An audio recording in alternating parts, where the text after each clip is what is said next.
everyone. Welcome back to Cincinnati Zoo Tales. I'm Jenna. And I'm Mark. Thank you to all you listeners for tuning in to another episode. Jenna, we've got a fun episode today. We're talking about penguins. Like, who doesn't love penguins? I think it's like a universal thing, something that can unite all people out there, is love of penguins. To talk to us about penguins, we're being joined by the perfect person. We're being joined by a returning guest, Aimee Owen, from our Team Bird, takes care of all kinds of birds, not just at the Wings of the World building, but across the zoo as well. So thanks for taking the time to join us today. Yeah, it's great to be here. I love to talk about birds with anybody because I think it's an underrated topic.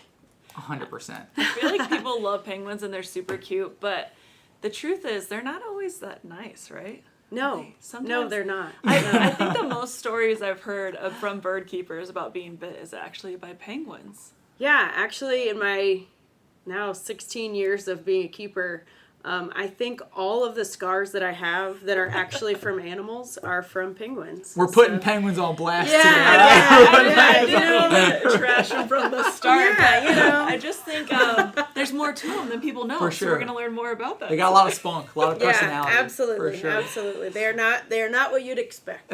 We'll put it that way. And we've talked about penguins before a really long time ago, and maybe semi-recently. I can't remember exactly, but I don't think we've talked specifically about African penguins, which is what we wanted to talk about today because they're actually struggling much more than I had no idea until, I don't know, it was brought up at some meeting in the last 6 months or so here at work. And I wonder if it's because, and I could be wrong, I haven't been to that many zoos recently, but like, are African penguins pretty common in zoos? Absolutely. African penguins are actually, the African penguin SSP is actually the biggest SSP program within AZA. Wow. They're the most numerous program in AZA. I actually learned at a conference last month that the African penguin SSP is actually turning down institutions from who want African penguins, which sounds kind of like, oh man, that sucks. But the reason being, there are other similar species, like the Humboldt penguins, the Magellanic penguins, that could actually really use the help as far as numbers are concerned. And like I said, they look very similar. Their temperature guidelines are very similar. Exhibit needs, like that kind of thing, are fairly similar. The way you care for them is almost exactly the same. So it would be for penguins in general, would be a big push, a big step. To get those guys kind of some coverage as well. So, but yeah, they are the most numerous. Like I said, in AZA, their SSP has the most individuals of any species, not just birds. Wow, that is wild, and that's why, like in my mind, I literally am a zookeeper. I care about all of this, but I've just you see them at zoos so commonly. That I had no idea they were so endangered in the wild. Yeah, absolutely. They're one of the number one ambassador penguin species within the country, I would say. But yeah, in the wild, all penguin species are declining to some extent for various reasons, but all kind of similar reasons across the species. But the African penguin is actually the absolute most endangered species of penguins. Just recently, I believe at the meeting that you were discussing just a second ago, we just within the last year, we've gotten information that basically states the African penguins in the wild within now 9 years, in 2035, we're looking at functional extinction, which basically means lack of population sustainability and that kind of thing. So even keeping up, like attempting to keep up with the population, we're losing breeding pairs, we're losing breeding colonies and locations and habitats and things like that. So just they're facing so many issues, and it's scary to think about. Our generation, we've heard of species ages ago become extinct. Right. We hear about the dodo. We've heard about all of these species, and we're now at the stage where we're, as animal professionals and conservation, activists, we're facing really, really seeing it ourselves with the African penguins especially. So. And 9 years. That's not like that's so soon. 9 years, and like I said, I didn't even know like they were Right. facing that, and because they're so common in zoos, but in the wild, is it like a 97% decrease since? So it's something very, very high. Yes, absolutely. I don't know the number off the top of my head, but yeah, it's definitely up there. And like I said, so many different factors that what the heck do we do about them in some cases. We talk about overfishing. We talk about illegal fishing. That's one of the issues that the African penguins are facing is their harvest locations, their hunting grounds are actually protected by the government of South Africa in a lot of places. But it's all about the enforcement of those policies and how in the great expanse of the ocean you could travel, a mile out to sea and you're missing basically, so being able to enforce the legal and sustainable fishing practices are it's the ocean, it's so vast. Yeah. How do you even start? So it sucks. I really started this podcast off on a Sorry, two gosh. great notes. But I guess to just go back, that there's a good chance if you've been to the zoo, especially Cincinnati Zoo, which we have 5 species of penguins. We here. do. Okay, you've probably seen the African penguins, and so people might know, or they might be able to picture what they look like. But can you tell us a little bit? You mentioned South Africa, but the habitat that they usually live in and what they like to eat, and just a little bit of natural history on African penguins. Yeah. So mainly, they are an African penguin found off the coast of mainly South Africa. They do travel up kind of the west coast of Africa. There's a significant breeding population outside of Namibia and that kind of thing. But they really are a coastal bird, we could say. They actually talk about African penguins as being more amphibious. The penguins are generally amphibious to begin with, but African penguins are, I would say, a little bit more adapted than some other species to actually live on land as well. They spend a lot of time on land. They are a burrow nester, so they nest in burrows on the beach. Sometimes that means they build their own burrows and dig their own burrows. Sometimes it means they're under the boardwalk to a public beach. Sometimes I've even seen or heard stories about nesting pairs, making their way into people's backyards. Wow. It's what a cool experience. It's this is awesome. It's I'm not going to work today. I'm going to watch these birds. But they are, oddly enough, quite adapted. One of the biggest breeding colonies of African penguins is literally right off the coast of Cape Town, which is the biggest city in South Africa. So they're pretty used to seeing people, which is kind of an odd thing for wild animals. That's not always the case, but they are obviously they eat fish. I think I honestly can't say 100%. There are probably other ocean creatures that they eat. Fish is what we feed here at the zoo. Atlantic herring is one that's everybody's favorite. The biggest thing with penguins, which Atlantic herring absolutely checks the box, is high fatty fish. Penguins require all of that body fat to kind of maintain their body temperature and that kind of thing. So they require the fattiest fish, only the fattiest. They can actually, because of the way their metabolism works, they can actually go into a calorie deficit if they don't eat the good stuff, because their body kind of processes it in a way to where they have to utilize a lot to get it processed. So, but it's a weird scenario with penguins. They only the highest quality kind of thing. So. Do you notice that with the penguins you take care of here? Are they picky about choosing which species and which individual fish that they eat? Typically with our African penguins, herring is the answer. We do get small trout, rainbow trout. Okay. A lot of our birds, they're also fatty and kind of greasy, which is disgusting for us, but they seem to really like it. So some of our rockhopper penguins, you guys are probably familiar with Dwayne and Iggy, or rockhopper, the twins we call them, quote unquote. They are sisters. biggest difference in personality across the board. Both independent women in and of themselves, but one likes herring, one likes silver sides. They will not touch each other's fish. Penguins in general, just the personalities and the attitudes that we get from individuals is just, it's one of those things like we were talking about earlier. You wouldn't necessarily guess it, but it's absolutely the case. So yes, they absolutely have preferences. Some of our penguins, if it's sitting the wrong way on a plate, they're like, ugh, whatever. If its a gill is bent, if it's missing part of its tail fin, like forget it. Like I'll just eat tomorrow. So they're finicky, that's for sure. But they can be divas. That's funny. Absolutely. You talked a little bit about like some of the human wildlife conflict that they face in the wild. What are some of their natural predators? Like what's going to go after a penguin in the wild? So again, they're living really close to human kind of developments and things like that. I think one of the biggest things, maybe biggest is a stretch, pets.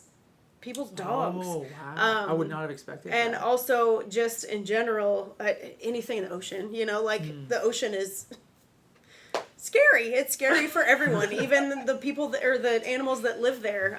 The ocean is a chaotic kind of place. So, sea lions, there's lots of, the Cape fur seal is one that's around. Sharks, obviously, all the kind of sea life, marine mammals and things like that are there. But then, like I said, because they're what we call amphibious, essentially, they do face a lot of land predators as well. So I've even seen photos, I feel like, of a caracal taking an African penguin, which is, it's like, you don't live together, you don't even think about that even happening. But because of that lifestyle where they're kind of both, they kind of have to be careful both directions. So you mentioned this, and again, I don't want to go down the negative part of things, but the truth is their populations are declining, and a lot of it has to do with them not being able to find the food that they need. Mm-hmm. And can you talk a little bit about that? It's the overfishing, but like with climate change and where they are living in their habitats, like somebody might be wondering, why don't they just find the food? How is it affecting them and their babies and like the population overall? Yeah, so one of the biggest effects of climate change that is affecting these penguins, it's not just what we immediately think of, it's getting hotter, that kind of thing. The anchovy migrations, the fish that they eat in the wild, a lot of anchovies, and I believe anchovies are actually kind of herring, but don't quote me on that. I'm into birds, not fish. But it's actually changing the timing and the patterns of their migration. So the birds are actually having to, seemingly quicker than they are actually able to, having to adapt to those changes that climate change is causing. So it's kind of making things a struggle on a regular basis. Just getting out to feed their family, is a tough sell. And sometimes, like we said, the ocean is scary. Just going out to sea, to forage, to fish, to hunt, is dangerous for a penguin anyway. So opportunities to get out there and find those fish are becoming less and less. And less reliable in locations that they're accustomed to and that kind of thing. So it's a search. It's a constant search, and sometimes that search takes longer than it normally would. So the chicks on the nest can absolutely be affected by that, because anything that is eating and feeding a kiddo, it also has to sustain itself. If they're not able to maintain their own health, catching fish is more difficult. Getting back is more difficult. Being able to produce a diet for their kids, it's just kind of a snowball effect, without being able to find those fish so easily.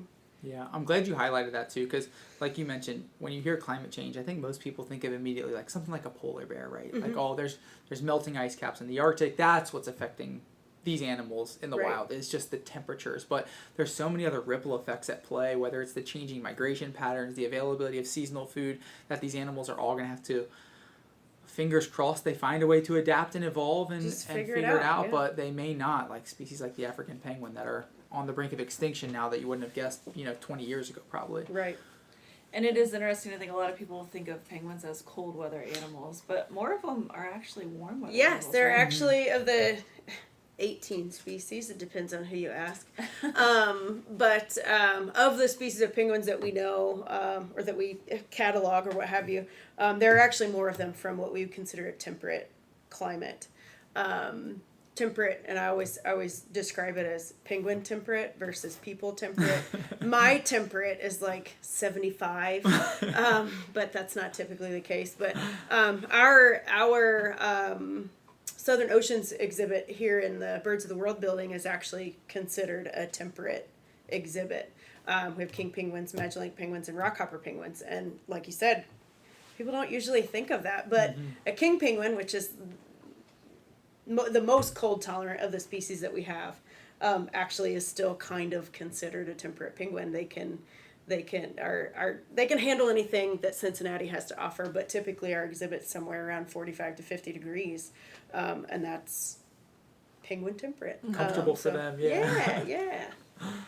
Now, in the wild, so you mentioned like the parents are going off to find fish to then bring back and regurgitate, or I'm not exactly sure what the penguins do for their babies. Like, yak it up, yes. But they don't chew it. So are they regurgitating whole fish, or is it like digesting on the way? Like, how long are they leaving their babies? How does this? It entirely depends on how long they're out. Okay. If they catch something on the way back in, I mean, they're not going to not feed it. Yeah. So it's all a matter of, I think typically when they go out to kind of the fishing, quote unquote, fishing grounds, it's taken them some time to get back in.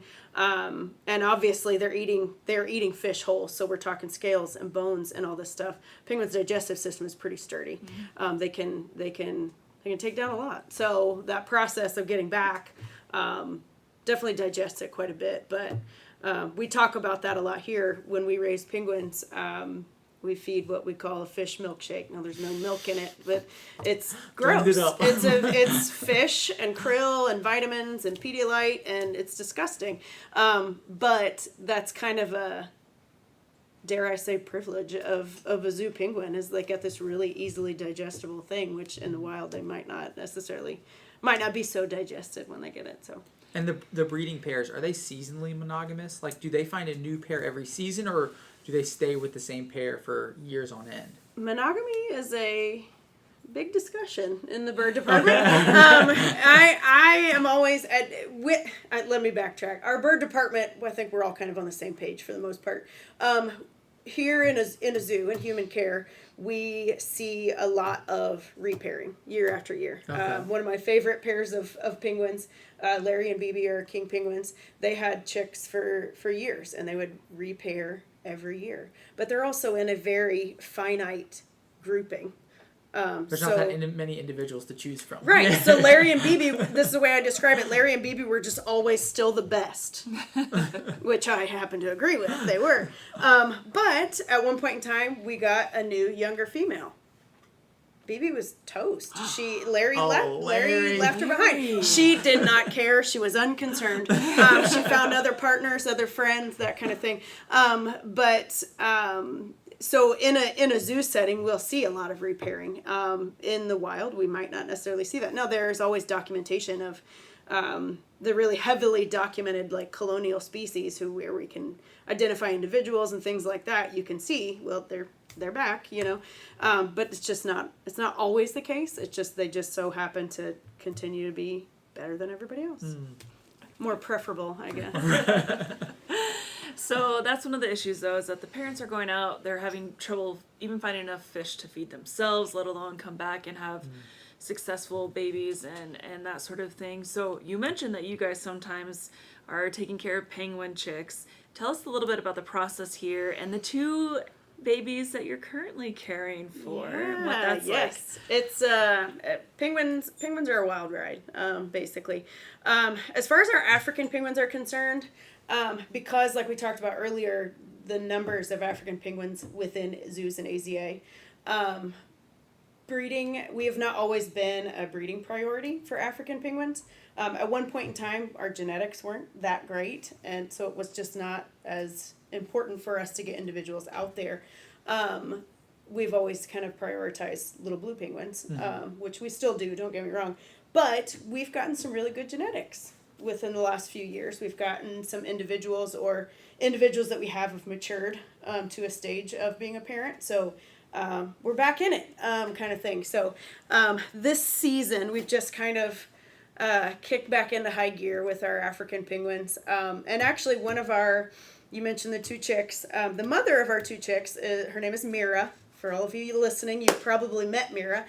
She is our #1 African penguin ambassador. Wow, which is crazy to think about, but it's just the stick-to-itiveness of an African penguin. She's a great ambassador, but she is an African penguin, so she says, if you don't do what I want, kick rocks, like get away from me, kind of thing. So she's still got it in her, obviously, to be to pair up with a male. And start the whole process. As far as raising, like hand rearing these babies, initially it was not the game plan. So like I said, Mira's in it to win it for a time. One thing that we do with new pairs of penguins, a lot of bird species, but penguins especially.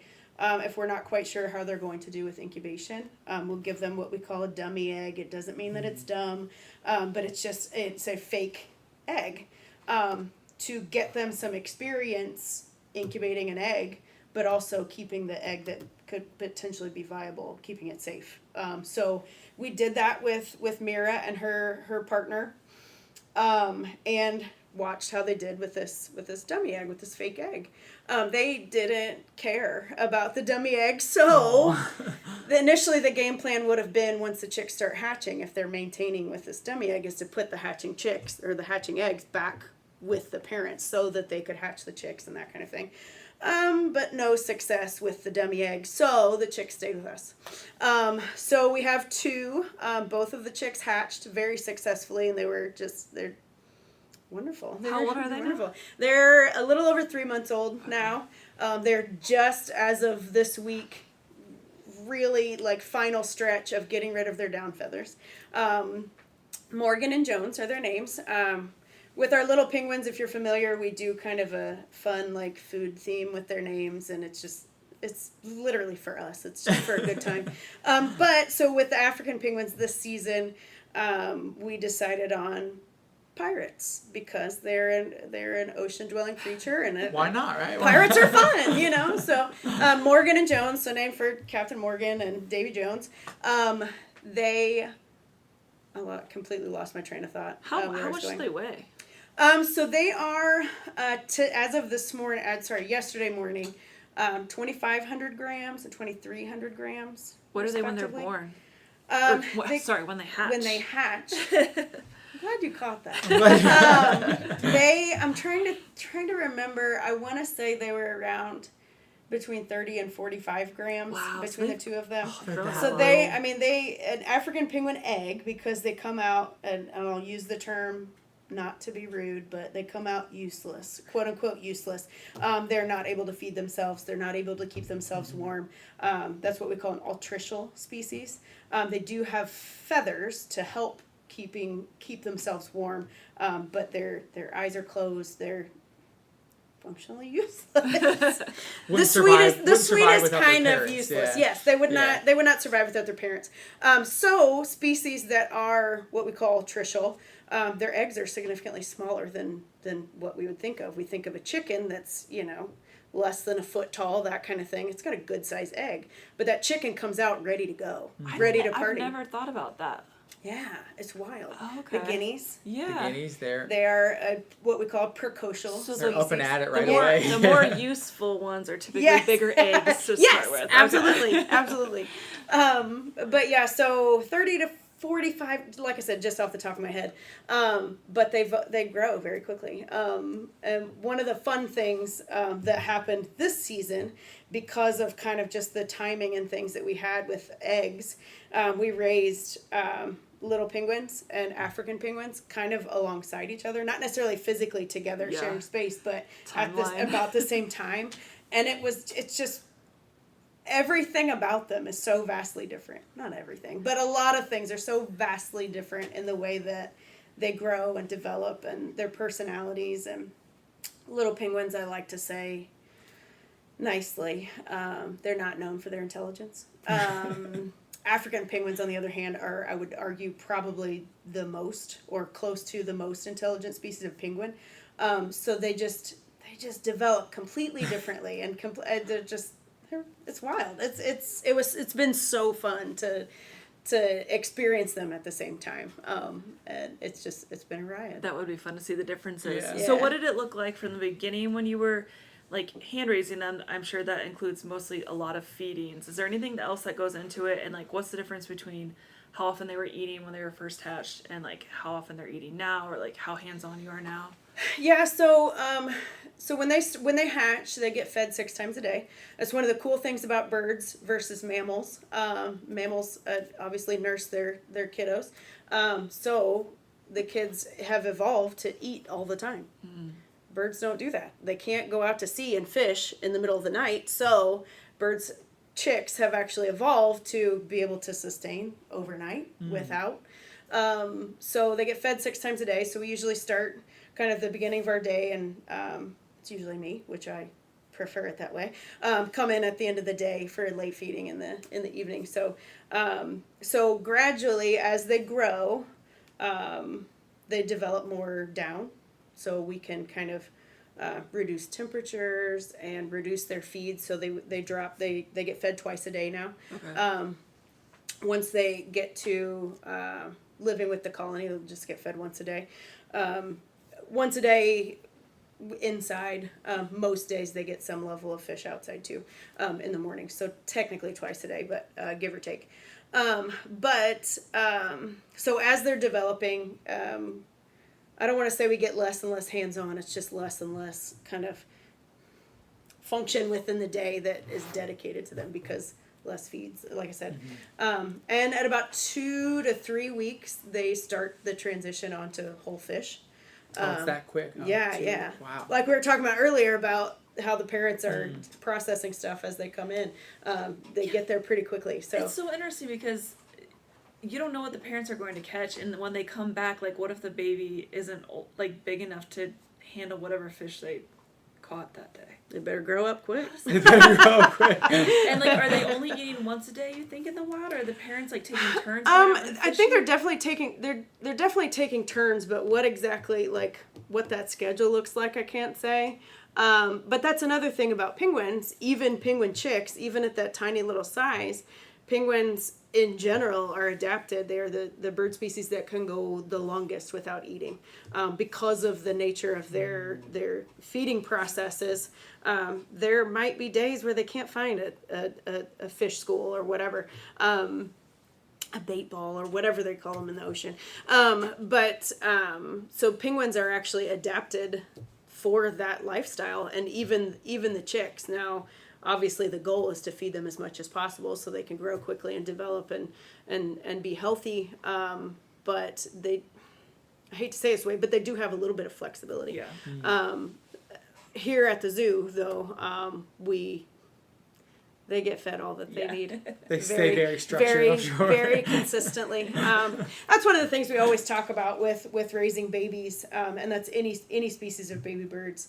Is we've got protocols and we've got timelines and all these things, and the parents don't follow any of that crap. So we use that as a guideline. We want to make sure that our chicks are telling us what they need. If they're I'm stuffed at this feed, I just ate it 2 hours ago, whatever, like, so we utilize that and we drop a feed, that kind of thing. So we definitely let them tell us what they're up to and how they're feeling. So we just try to listen.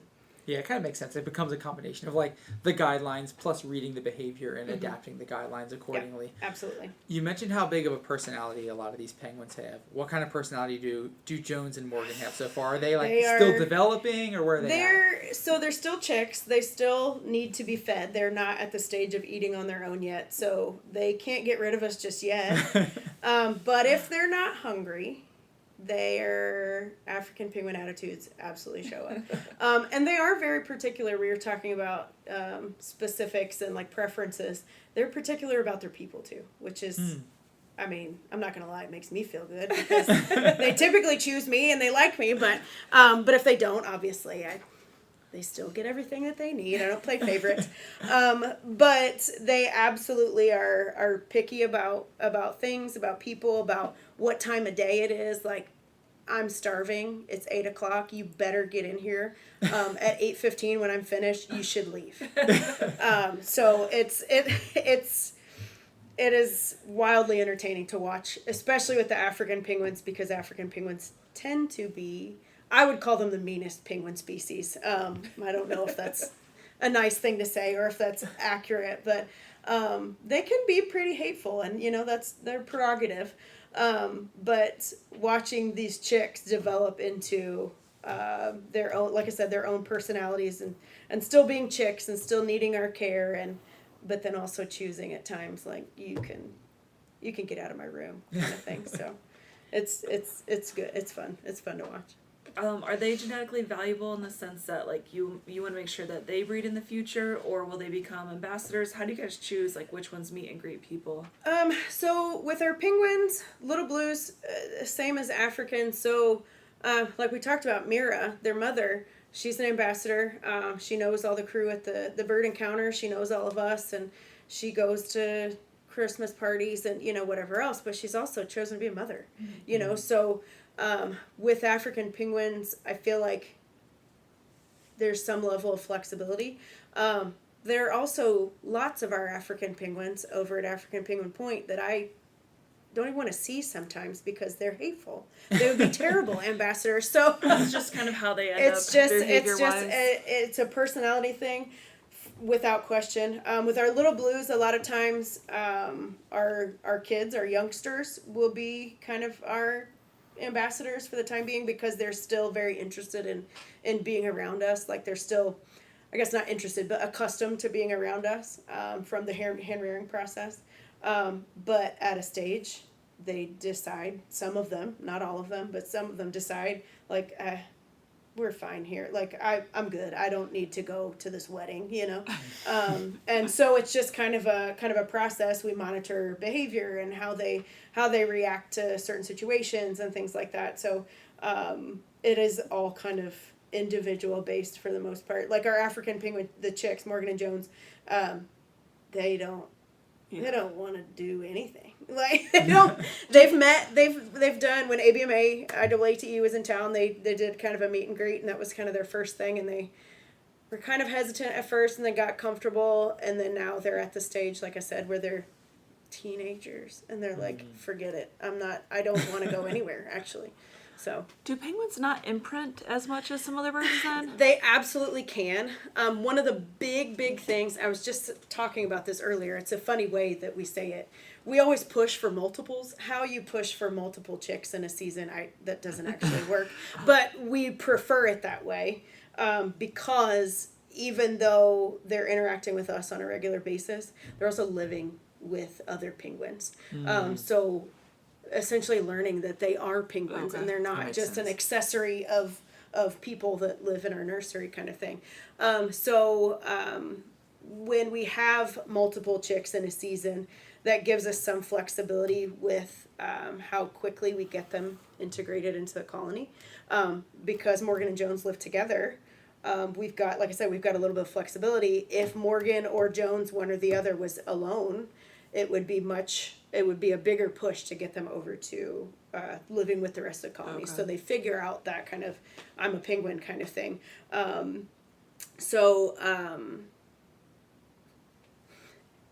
They absolutely can imprint, but we go through lots and lots of efforts to make sure that they don't. And every penguin chick is different.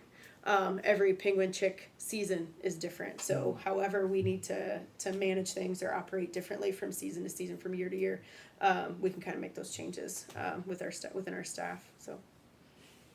Cool. Can you tell us a little bit about sand cob, and just because we recently sent Kim Klosterman, did anyone else go? Kim has gone.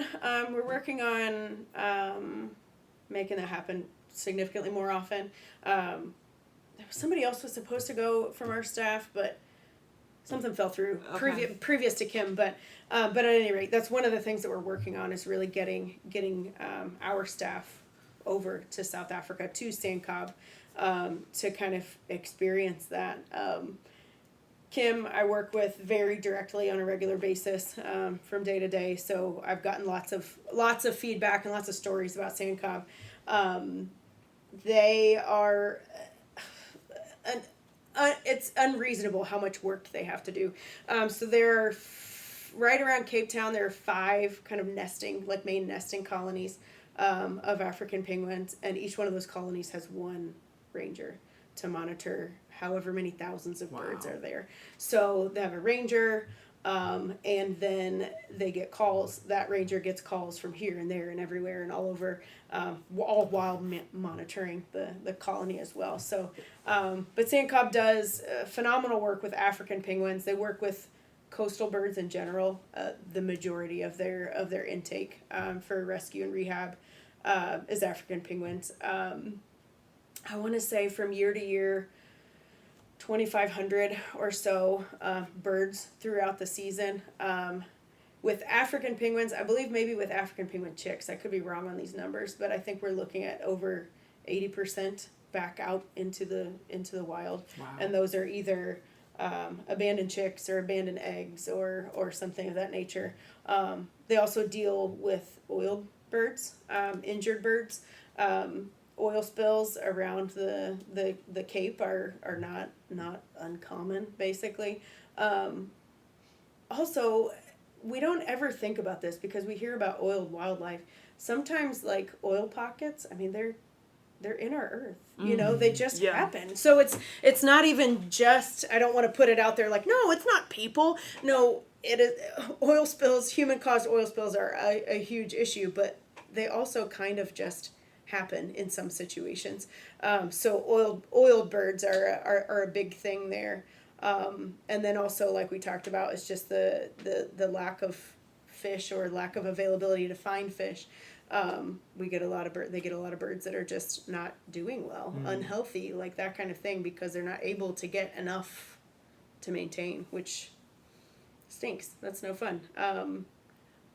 So Sand Cob is the main organization we work with. So the proceeds from all of our penguin tours here at the zoo. So we have our BI penguin, our African penguin feedings, and little blue penguin tours. All the proceeds from those tours go to Sand Cob. We've got an agreement with them, and that's how that works. So every tour that we do supplies them funding, supplies them equipment and things like that. One of the things that we want to push for, there's a kind of a sister organization called NAMCOB, which is, they basically do a lot of the same stuff, but off the coast of Namibia instead of South Africa. One of the big things that they're doing there that we're helping to fund, I believe, is solar panels. Okay. There are, and that's one of the things that Kim talked about at Sand Cob. There are power outages literally every day.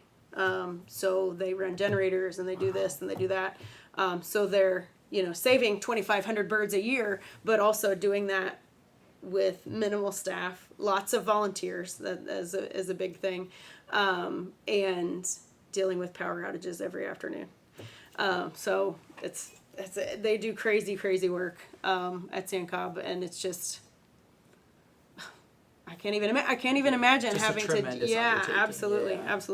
I don't normally do this, but I was looking up Sand Cob, and just, you were right, like they have an 82% release rate, and they've, between 2012 and 2024, they've admitted 2,906 eggs, and they've incubated 2,100 of those, and they have like a 73% hatching success rate. So they're doing so much good work. Yeah. But it also says that like 1% of the population is remaining, and that's just insane. And so they're doing all of these things to try and help them, but like honestly, for the population to exist in the wild, it's kind of all up to the habitat and fish sustainability, right? Yeah, like, absolutely. And you, like you mentioned, it's tricky to kind of monitor that or enforce that, but I really hope that that is something that can happen. But I think it's great that all of these tours, which I know you guys do them all the time and they're very popular, are able to give back to conservation and hopefully like,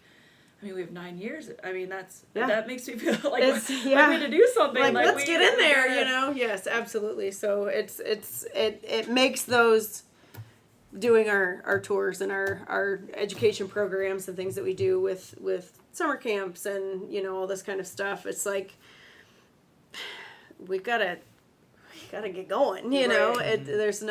We can't sit back on our laurels at this point. So it's critical for sure. So when Kim was there, she was able to help out with a lot of different things. And is there anything that like people listening could do to help out sand cob specifically? This isn't the final question or anything, but do you know, or do they need like monetary donations, or is it again back to like the fish? And I think in all seriousness, any conservation organization can benefit from monetary aid for sure. Sustainable fishing is a kind of a, like we talked about earlier, it's kind of a crapshoot. Like we can do our best, absolutely, and that's what we've got, especially across the ocean. You know what all can we do? We can do our best as far as what we're purchasing to consume and where we're purchasing it from, and making sure we're kind of following whatever guidelines. Monterey Bay Aquarium put out the Seafood Watch app. Seafood Watch, yes. Yeah. I was like, what is the name of it? I can't even remember. So they've got some good stuff there, and it also encompasses human health too. Like what species of fish should we be eating to maintain sustainability?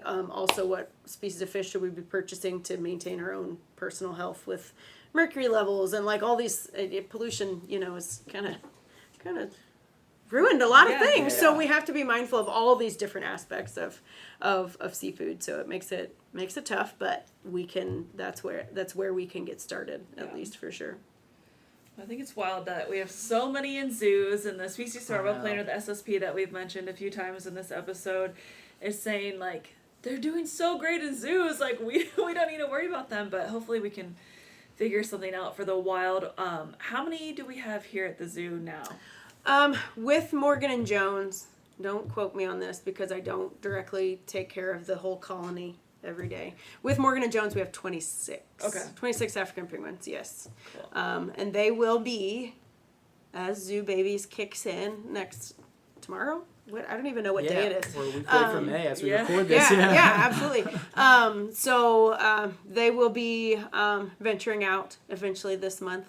Maybe not full time, but we hope to get them out. Maybe visitors will get a sneak peek Yeah, at that's that. exciting. Awesome. Well, is there anything else about African penguins that you want to tell us about before we wrap up? They're just really mean, but also they're cute, but admire them from afar. Yes, absolutely. It's the old zoo sign, lovable, not touchable kind of thing. But no, they are just such a dynamic species, being so intelligent as they are as penguins, and the attitudes and personalities that they throw out. It's just they're a riot. They are fun to work with. As a bird keeper, one of the things that I always talk about is the species that keep you on your toes. Those are the ones that I'm interested in. African penguins are right there at the top of the list. So. That's funny, but especially hearing you talk about all the the predators and the threats they face in the wild, it sounds like they need a little bit of spunk and a little bit of fight just to survive in the wild. So I'm sure it's we're not mad at it. Evolutionary adaptation. But Jenna, do we have anything else while we have Aimee? Just our final question. We've talked a lot actually about different ways you can help penguins, and honestly, if you want a really fun option, you can just come to the zoo and do it behind the scenes with African penguins, and 50% of that will go to sand cob or penguin conservation of some sort. I don't know if you guys support other organizations. Sandcob is the main one, Okay. but yeah. So that's an option. But just in general, if I just want to be a better steward of the earth, what can I do? There are so many things where we can get started. At least I think is one of the huge things is just the getting started part. We hear all these, well, buy sustainable seafood. Well, where the heck do you buy sustainable seafood? What is it? Like that kind of thing. There are lots of little things that we can do from day to day. And I think one that kind of doesn't seem like it's related, but can actually be kind of related, is shopping local, shopping secondhand. There's so much, when we look into global production and things like that, we're talking about shipping overseas. Let's lay off the traffic in the ocean, So shopping local, shopping secondhand is a huge thing for me. I that is one that I can say that I absolutely practice on a regular basis. It's just a lot cheaper too, frankly. But supporting local people is always a kind of a feel good thing. But it can feel good about not just personally, you can feel like you're actually doing something for our earth. And I think that's such a huge thing, is finding that double whammy of I like this a lot, but also my earth likes it too. So, yes. I think can be a really fun thing too, is to get to know people in your neighborhood, get to know your community, and become a part of it by being a consumer? Question mark. But it's just to me it's always a fun way, because you get a lot of stories too. You get to meet people, you get to meet the local people that are providing these things, and honestly, shopping secondhand, you get to find weird things. Yeah, and have fun with that's it. my favorite part. Yeah, everything's so easy, fast. You can get things so easily these days, laying in your bed making a purchase, but it's not best for the environment or your wallet. So if you really want something, you should be willing to go out and look for it, maybe secondhand, and it's just a fun hobby, to get to know people, like you said, or for sure, find weird things, but also, reduce a little bit of all the things, the emissions and all the plastic and all the things that would be better for the ocean too. So right. Cool. Perfect. I love that. Thanks for all of the information and chatting with us about African penguins. Yes, and correct me if I'm wrong. If anyone's interested in going on a penguin tour, all the information's on the website, right? CincinnatiZoo.org. I'm sure you can find Behind it. the scenes tab on the website. Book It's a all tour. And, you might see Aimee if you're lucky. Only the luckiest, but yes. Well, thanks for listening, everybody. We hope you have a great week. Take care. See ya.